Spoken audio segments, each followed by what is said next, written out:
গেল বছর জুলাইয়ের তীব্র গরমে নাভিশ্বাস অবস্থায় জাপানের শহরগুলো। এমনই একদিনে এক দর্শনার্থী খেয়াল করেন চিড়িয়াখানার একটি বানর শিশু পড়ে আছে একা। মায়ের কোনো খোঁজ নেই।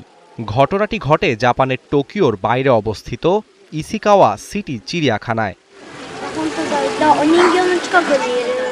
চিড়িয়াখানার কর্মীরা দ্রুত উদ্ধার করেন জাপানি ম্যাকাক প্রজাতির ওই বানর শিশুকে। তার নাম রাখা হয় পাঞ্চ। চিড়িয়াখানার রক্ষণাবেক্ষক কোসুকে শিকানো জানান, সম্ভবত প্রথমবার গর্ভধারণ করা এক তরুণী মা তীব্র তাপদাহের চাপে সন্তানকে ছেড়ে চলে গেছে। জন্মের পরপরই জাপানি ম্যাকাক শিশুরা মায়ের শরীর আঁকড়ে ধরে।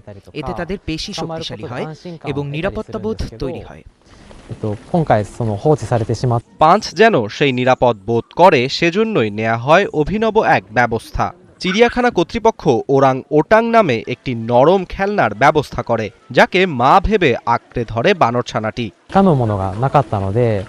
খেলনাটির লোম লম্বা এবং ধরার মতো অনেক জায়গা আছে। দেখতে অনেকটা বানরের মতো। ভবিষ্যতে দলে মিশে যেতে এতে পাঞ্চের সুবিধা হতে পারে, এই ভেবেই আমরা এটি বেছে নিয়েছি।